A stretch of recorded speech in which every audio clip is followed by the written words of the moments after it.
The North Atlantic didn't forgive mistakes.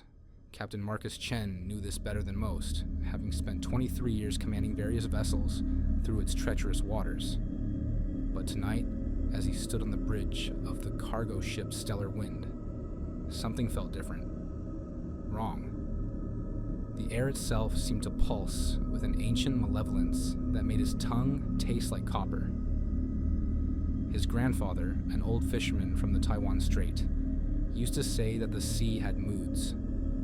Not like human moods, he'd warn, tobacco-stained fingers gripping young Marcus's shoulder. The sea's moods are older than time. When it hungers for everything. Tonight, those words echoed in Marcus's mind as he watched the slate-gray waves roll beneath an iron sky. "Sonar's acting strange, Cap," First Officer James O'Malley reported, frowning at his instruments. "Getting some odd readings from the deep, almost like singing." O'Malley, a veteran of the Merchant Marine for 15 years, had never shown fear in the face of 30-foot swells or Arctic storms. But now his hands trembled slightly as he adjusted the dials. Marcus moved to the console, his weathered features reflected in the dark glass of the navigation screens. The Stellar Wind was 3 days out from Halifax, running a routine cargo route they'd done countless times before. But the readings on the screen made no sense. A massive signature moving beneath them at impossible speeds, appearing and disappearing like a ghost. "Could be a pot of whales," Marcus suggested, though he didn't believe it himself. The signature was too large, too coordinated. And there was something else. A frequency that made his teeth ache and his skin crawl. The kind of sound that shouldn't exist in nature. The bridge crew worked in tense silence. Second Officer Park monitored the radar, while Helmsman Rodriguez kept their heading steady despite the increasingly choppy seas. None of them wanted to admit what they all felt, that primitive instinct screaming danger from the depths of their ancestral memories. The ship's radio crackled to life, startling all of them. Through waves of static, they could hear a voice. No, not a voice, but something that mimicked human speech. It rose and fell in patterns that shouldn't have been possible underwater at this depth. The sound made Rodriguez cross himself, muttering prayers in Spanish under his breath. "Kill the engines," Marcus ordered, his mouth suddenly dry. "Now." O'Malley complied without question, and the massive cargo vessel began to slow. The vibrations from the engines died away until only the sound of waves slapping against the hull remained. And something else. A hollow, rhythmic tapping against the ship's steel plates. "Get me the manifest," Marcus said, trying to keep his voice steady. "I want to know exactly what we're carrying." His mind raced through possibilities. Illegal cargo, classified military hardware, something that might explain what was happening. But deep down, he knew this was something else entirely. As O'Malley pulled up the cargo records, the tapping grew louder. It was coming from all sides now, like dozens of fists pounding on the hull. The radio burst into life again, this time with a clear, crystalline note that made everyone on the bridge cover their ears in pain. Park's nose began to bleed. "Jesus Christ," O'Malley whispered, pointing to the sonar display. The signature had returned, but now it was everywhere, surrounding the ship in a perfect circle. "That's not possible. Nothing moves like that. Nothing coordinates like that." Marcus grabbed the ship's intercom. "All hands, this is the captain. I want everyone inside. Now lock down all external doors and..." The words died in his throat as he saw it through the bridge windows. A face, suspended in the darkness beyond the glass. It might have been beautiful once, in the way that deep-sea creatures are beautiful, alien and terrible. But what stared back at him now was a nightmare of needle-sharp teeth and milky eyes, framed by writhing tendrils that might have been hair or might have been something else entirely. It smiled. The ship's lights flickered and died, plunging them into darkness. Emergency power kicked in seconds later, bathing the bridge in red light that made everything look like it was underwater, like they were already drowning. Rodriguez abandoned his post, backing away from the windows where more shapes were beginning to emerge from the gloom. "Get everyone to the safe room," Marcus ordered, his voice hoarse. Now. But O'Malley was frozen, staring at the manifest on his screen. Cap, you need to see this. His hands shook as he pointed to an entry that seemed to pulse on the screen, though Marcus knew that was impossible. Marcus looked at the document, his blood running cold. Among the usual cargo, machine parts, electronics, frozen goods, was a single container listed only as marine biological specimen, origin unknown. It had been loaded in Halifax under special instructions with clearance codes he'd never seen before. The paperwork bore the seal of an organization he didn't recognize, with a name in Latin that translated roughly to Keepers of the Deep. The pounding on the hull had become deafening. Through the windows, they could see more faces now, dozens of them, pressing against the glass. Their features were wrong, too sharp, too predatory. Some had skin that seemed to shift and change color like octopus flesh, while others bore patterns that glowed with their own inner light. Their eyes fixed on the bridge crew with an intelligence that spoke of centuries, millennia of watching and waiting. They're not trying to get in, Marcus realized with growing horror. They're hurting us. The ship groaned, metal screaming as something massive wrapped around the hull. On the sonar, the signatures were tightening, pushing the stellar wind off course. They were being driven towards something. A spot on the map where the ocean floor dropped away into nothing. An abyssal plain that, according to the charts, reached depths of over 20,000 feet. Marcus grabbed the satellite phone, but there was only that same crystalline singing on every frequency. They were alone out here, surrounded by creatures that shouldn't exist, being guided toward what felt increasingly like judgment. The temperature on the bridge dropped rapidly, frost forming on the windows, despite the summer night outside. The ship's computer chimed with an incoming message. The sender field was empty, but the text was clear. Return what was taken. The container, O'Malley whispered. They want what's in that container. His voice cracked with fear. Cap, what the hell are we carrying? Another violent shudder ran through the ship. Warning lights flashed across every console. Hull integrity, engine status, navigation systems. The stellar wind was being squeezed like a tin can. Somewhere below decks, metal began to buckle. Get me engineering, Marcus barked into the intercom. Hassan, do you copy? Chief Engineer Hassan's voice came back garbled but urgent. Captain, we're taking on water in the lower holds. Whatever's out there, it's crushing the hull plates. We've got maybe an hour before... The transmission cut off in a burst of static. Through the floor, Marcus could feel the ship listing to port. They were being pulled down, degree by degree. How many men do we have aboard? Marcus asked, already knowing the answer. 27, O'Malley responded. All below decks now except... A scream cut through the night, distant but clear. It came from the direction of the cargo holds. Then another quickly silenced. Marcus made his decision. Get me a direct line to the engine room. We're going to find that container. He knew it was probably already too late, but they had to try something. The faces pressed closer to the glass, their smiles widening. In the red emergency lighting, their teeth looked like rows of bloody needles. The singing grew louder, and Marcus could feel it in his bones now. Ancient and hungry and patient. A song that had echoed in the deep since before humans first dared to float crude rafts on the ocean's surface. They had thought themselves masters of the sea with their steel ships and sonar and GPS. But out here in the dark waters where the continental shelf fell away into abyssal plains, they were nothing but children who had strayed too far from shore.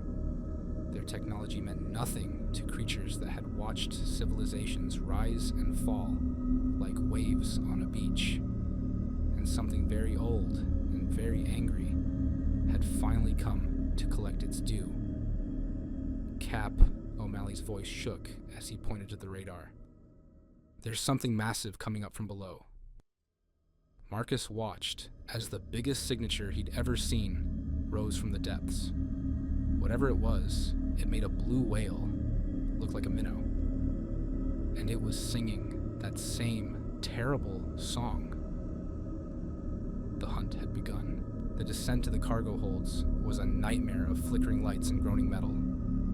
Marcus and O'Malley moved carefully through the corridors, followed by Hassan and two of his engineers, Patel and Ramirez. Every few seconds, another impact would rock the ship, sending them stumbling against the walls. The emergency lights cast everything in a bloody glow that made the familiar passageways feel like arteries in some great dying beast. "The containers in hold C," Hassan said, consulting his tablet. His dark eyes were wide with barely contained panic. "But the whole deck is flooded. We'll need breathing gear." He'd been with Marcus for 12 years, through storms and close calls, but nothing had ever shaken him like this. The ship's intercom crackled. "Bridge to captain. We're losing power to all decks. Something's in the electrical system." The voice belonged to Park, who'd stayed behind to monitor their position.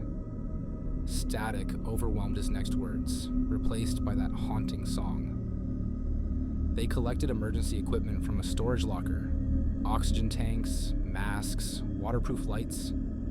The whole time, that otherworldly singing continued to vibrate through the ship's bones, making it hard to think, hard to focus.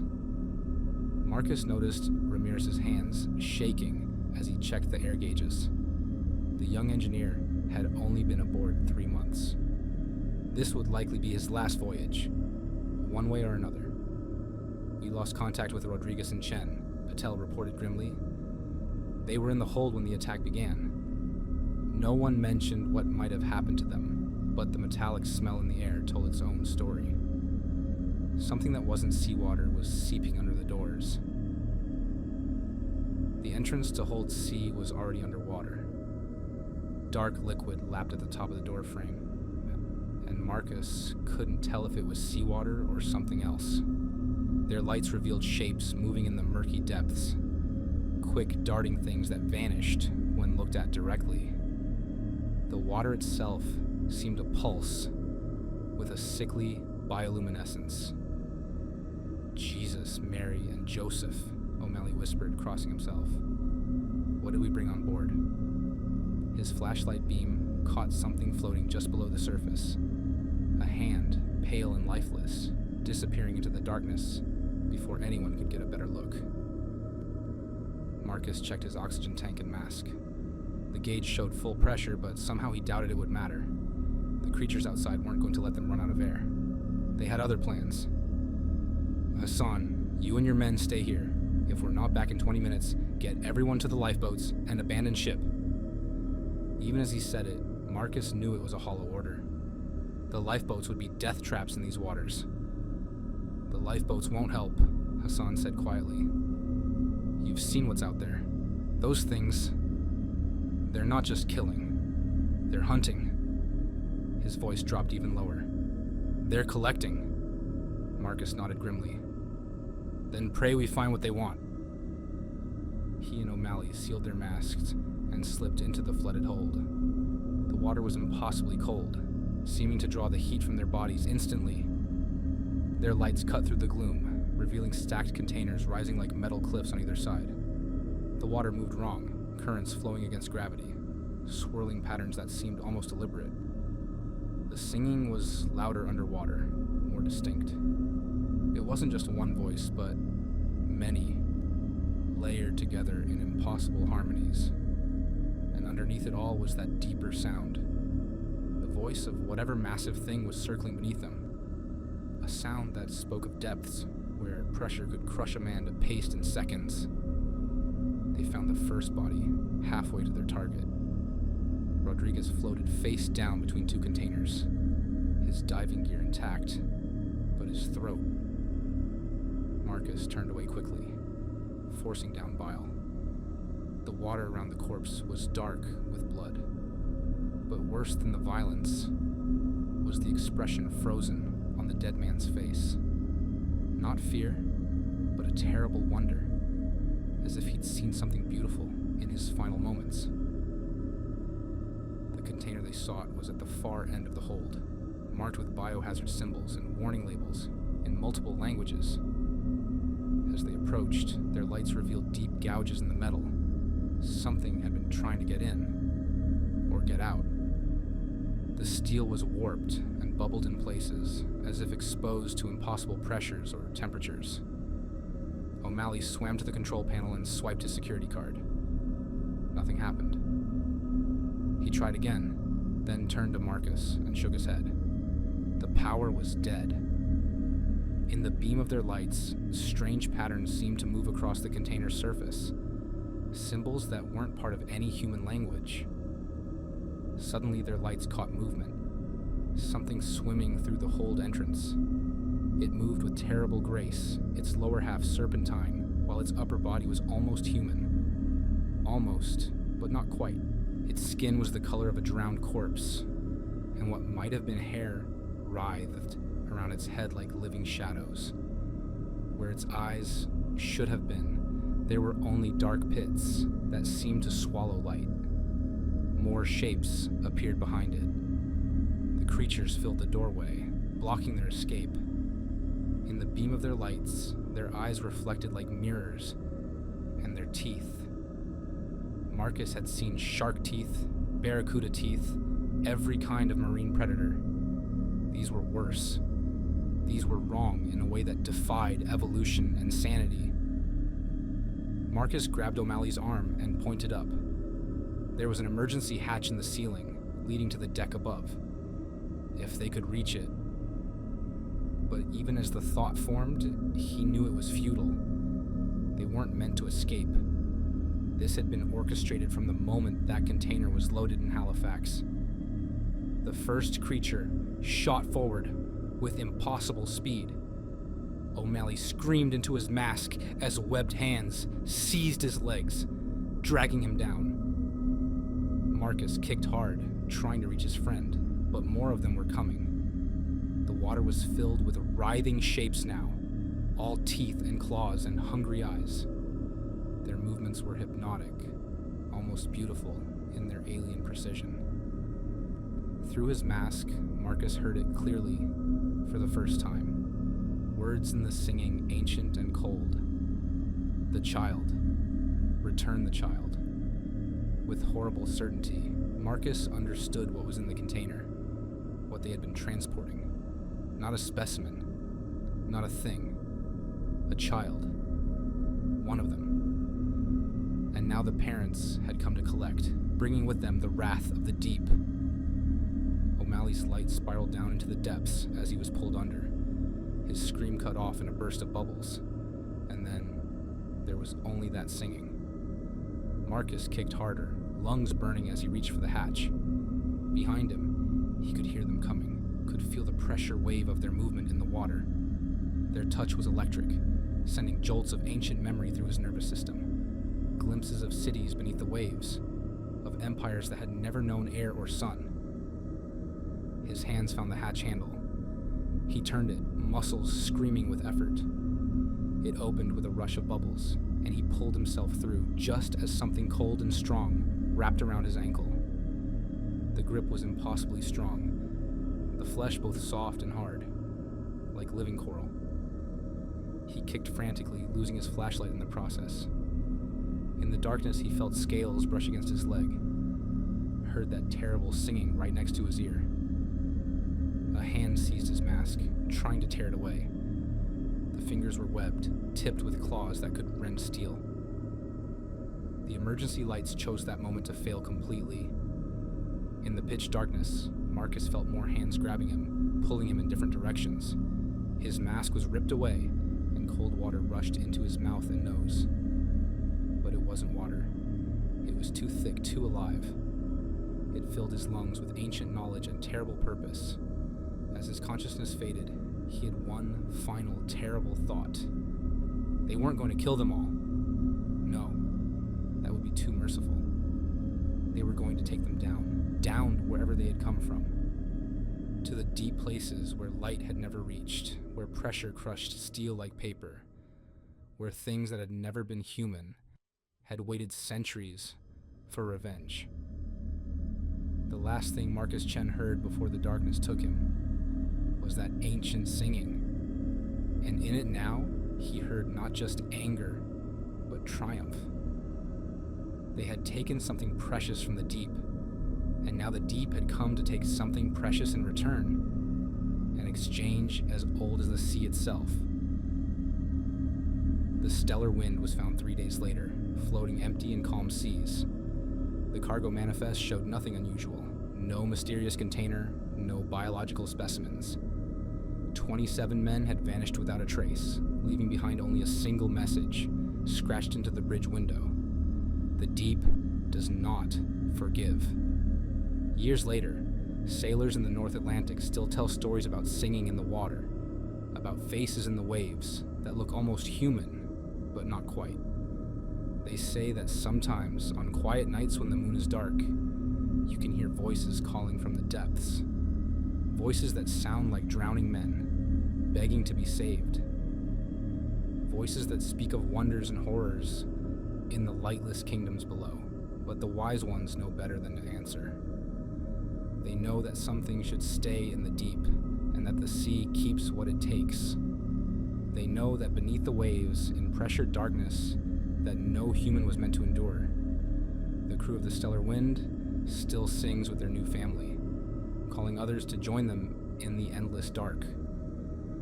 And sometimes, in ports from Halifax to Hamburg, drinks are raised to the memory of the Stellar Wind and her crew, not lost at sea, the old sailors say, but taken below, to whatever dark kingdom lies waiting in the abyss, where the monsters wear familiar faces, and the singing never ends.